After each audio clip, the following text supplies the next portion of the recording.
Question number 4,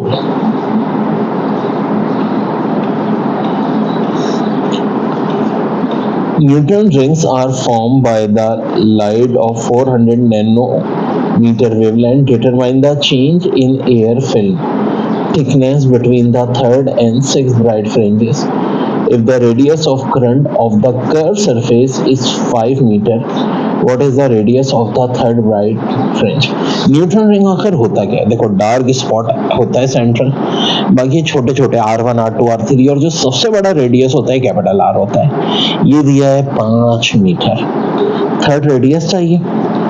और आपको कह रहे हैं कि change in air film thickness between third and six bright fringes, third और सिक्स की थिकनेस का फर्क, यानी ऐसे T6 में से T3 माइनस करना। और थर्ड रेडियस, देखो रेडियस का तो सिंपल था formula, n minus half lambda. Third radius है तो n भी 3 होगा, पुट कर दिया 3 minus half lambda 400 nanometer, nano का मतलब 10⁻⁹, और कैपिटल R की वैल्यू 5 मीटर है तो 5 लिख दिया। सॉल्व किया तो रेडियस 3 आ गया, 2.236 इंटू 10⁻³ मीटर, -3 मीटर को मिलीमीटर भी लिख सकते हैं। तो पहला आंसर आ गया R3 2.236 मिलीमीटर। फिर थिकनेस के लिए देखो, याद रहे चूंकि हम ब्राइट फ्रिंजेस की बात कर रहे हैं तो यहाँ पे 2D बराबर होता है m प्लस हाफ लैम्डा के। अच्छा, जब थर्ड फ्रिंज है ना तो m की वैल्यू हम 2 लेंगे, हमेशा कम लेते हैं। तो देखो 2T3, T3 इसलिए थर्ड फ्रिंज की बात हो रही है। m क्या हो जाएगा? 2 हो जाएगा, 2 प्लस हाफ 400 इंटू 10⁻⁹। यहाँ से हमें T3 की वैल्यू निकालनी है बच्चों। वेल 2 प्लस हाफ 5/2 होता है, और फिर ये सब कुछ सॉल्व करेंगे। T3 आ गया 5 into 10⁻⁷ meter. Six bright fringe में M5 हो जाएगा, 2T3 equal to 5 plus half 400 into 10⁻⁹। 2 zero ने इसे -7 बनाया, सॉल्व कर लिया, T5 आ गया। अब T6 हमें करना क्या था? T6 में से और T3 का डिफरेंस लेना है, तो भाई डिफरेंस ले लीजिए। ठीक है, हमारा डिफरेंस जो आएगा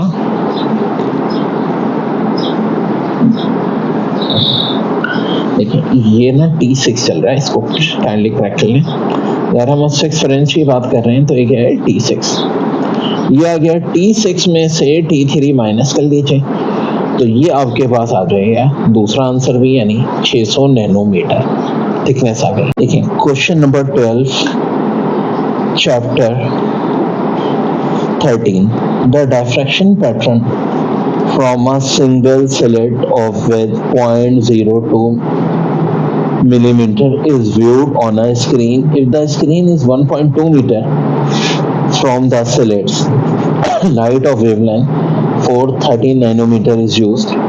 What is the width of the central maximum? देखो अब मसला क्या है। ये जो डिफ्रैक्शन की विड्थ है ना स्लिट की, ये तो दी है 0.020 मिलीमीटर, क्योंकि 0.02 इंटू 10⁻³ मीटर हो जाएगी।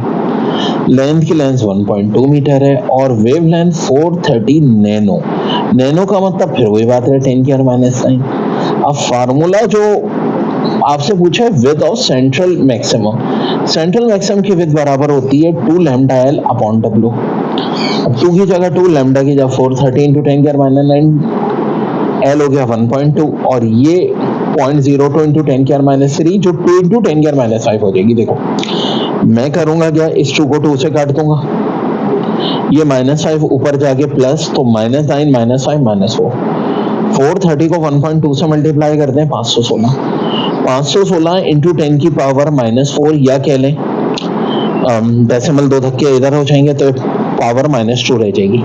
5.16 इंटू 10 की पावर -2 मीटर या 5.16 सेंटीमीटर, ये इसका करेक्ट आंसर। देखिए chapter number 13 first year physics का question 2, a Michelson interferometer is adjusted so that a bright fringe appear on the screen. चलिए भाई सही है। as one of the mirror is moved 25.8 micrometer, यानी बोले तो 25.8 10 की पावर -6 मीटर हो गया। आगे कह रहे हैं 92 bright fringes are counted on the screen. Bright fringes हो गए 92. What is the wavelength of light used in the interference? देखो ये फार्मूला होगा 2d अपॉन n.